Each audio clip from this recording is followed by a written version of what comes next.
श्री राम जन्मभूमि में रामनवमी की धूम है। लाखों की संख्या में श्री राम भक्त अयोध्या में जुटे हैं। हर तरफ सिर्फ जय श्री राम की गूंज है। अस्थाई राम मंदिर में अंतिम रामनवमी में भक्तों की भारी भीड़ देखने को मिली। अगली रामनवमी तक पूरा भव्य राम मंदिर तैयार हो जाएगा। पुलिस, पीएससी, पैरामिलिट्री ने सिक्योरिटी और क्राउड मैनेजमेंट में पूरी ताकत झोंकी। स्टेट बैंक ऑफ इंडिया की मेन ब्रांच में भीषण आग लगी। आग की सूचना पर कई दमकल की गाड़ियां पहुंची।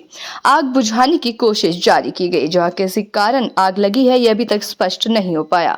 तमाम दमकल कर्मी और सैकड़ों की संख्या में लोग आग बुझाने के लिए जुटे हुए हैं।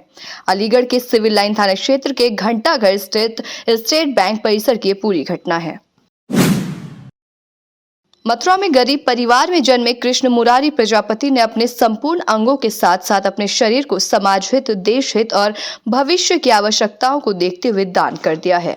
प्रजापति की समाज सेवा करने में बहुत रुचि है, लेकिन आर्थिक स्थिति मजबूत न होने से कुछ कर न सके, लेकिन समाज सेवा करने का प्रण ले लिया और अपनी मोटरसाइकिल का रिक्शा बनवा कर काम करते करते 3 वर्षों के अंदर 4000 वृक्ष लगाए, 17 कन्याओं की शादी में सहयोग किया, गरीब बच्चों को निःशुल्क शिक्षा अपने घर पर देना प्रारंभ किया।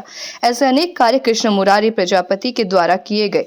मूलतः प्रजापति मथुरा महानगर के अभिषेकपुरी कॉलोनी के रहने वाले हैं और उनकी 3 बेटियां हैं। घर की जिम्मेदारियों को निभाते हुए और साथ साथ समाज सेवा करना बहुत ही कठिन कार्य है। आगे बताया कि देश के अंदर 70 से 90% मृत्यु खून या अंग न मिलने की वजह से हो रही है।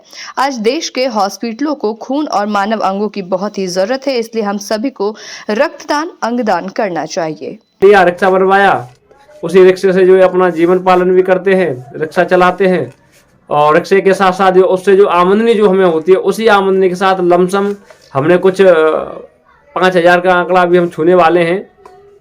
5000 लगभग वृक्ष लगाने वाले हैं हम अभी इसी संस्था के द्वारा। तो ये कार्य छोटे छोटे करीबन 17 कन्याओं की शादी में सहयोग जो है हमने किया। किसी ने 10,000 रुपये दे दिए, किसी को 5,000 दे दिए, किसी को 8,000 रुपये की आर्थिक सहायता जो है कर दी, क्योंकि इसी सहायता के हम लायक थे। तो ये कार्य जो है हमारी संस्था के द्वारा किया गया। और एक कार्य और एक अपील जो है मैं और जो है प्रारंभ करने वाला हूँ। लोगों से मैं अपील करता हूँ इसी चैनल के माध्यम से, आप सभी के सहयोग से, आप सभी के माध्यम से आप जितना हो सके हमें सहयोग करें। सहयोग किस कार्य में करें? हमें कोई चंदा आपसे नहीं चाहिए, हमें कोई पैसा आपसे नहीं चाहिए। हम चाहते हैं कि अब गर्मियों का सीजन है, गर्मियों के सीजन में पशु पक्षी, क्योंकि हमारी खूबसूरती किससे है? इस पर्यावरण से। इस पर्यावरण में रहने वाले, इस धरती पर रहने वाले जीव जंतु, पशु पक्षी, पेड़ पौधे सभी से है। अगर ये सब नहीं होंगे तो मानव जीवन बेकार है। तो हमने एक पहल से प्रारंभ की कि जो है गर्मियों के समय में जो मटके वगैरह होते हैं वो खराब हो जाते हैं, उनको फोड़ के मतलब कोई ऐसा कोई बर्तन रखे जिससे क्या है, जो पशु पक्षी जो पक्षी जो होते हैं वो आराम से पानी पी सकें, दाना खा सके। दाना पानी की एक एटीएम टाइप का एक खुलना है, हमें अपने घर पर ही रख देना है, उनके लिए चुगा उनको डालना है।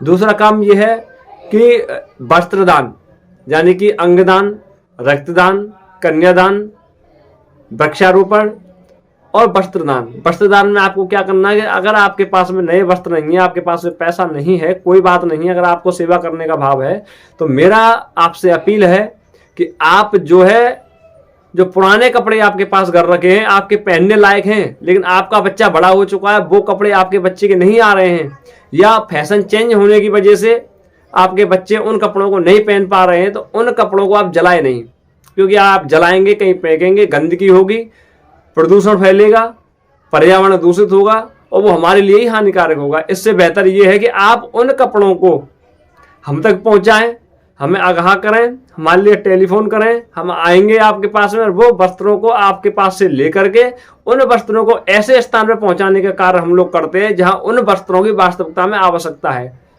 रोड पर रहने वाले, पटरियों में रहने वाले, झुग्गियों में रहने वाले, झोंपड़ियों में रहने वाले बच्चे जिनके तन पर कपड़े नहीं होते हैं, हम वो कपड़े उनको पहनवाने का कार्य करते हैं, जिससे वो भी अपना जीवन भली भांति जी सकें।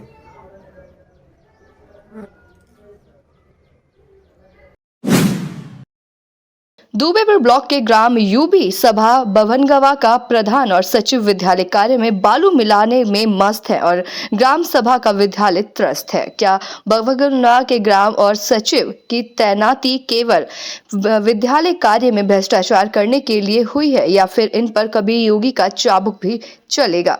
क्या बीडीओ साहब प्रधान के नजराने के कारण ही नहीं कोई कार्रवाई कर रहे हैं? कहीं विद्यालय के भ्रष्टाचार में उनका भी हिस्सा तो नहीं? मोनिका गांधी के संसदीय क्षेत्र में क्या अब अधिकारी और प्रधान भ्रष्टाचार कर रहे हैं? भ्रष्टाचार सब कुछ करने से ही होता है, केवल रामायण की बात करने से भ्रष्टाचार कम नहीं होता। क्या सुल्तानपुर के जिलाधिकारी ने दुबेपुर ब्लॉक के बभनगवा के प्रधान और सचिव को विद्यालय निर्माण में भ्रष्टाचार करने का लाइसेंस दिया है?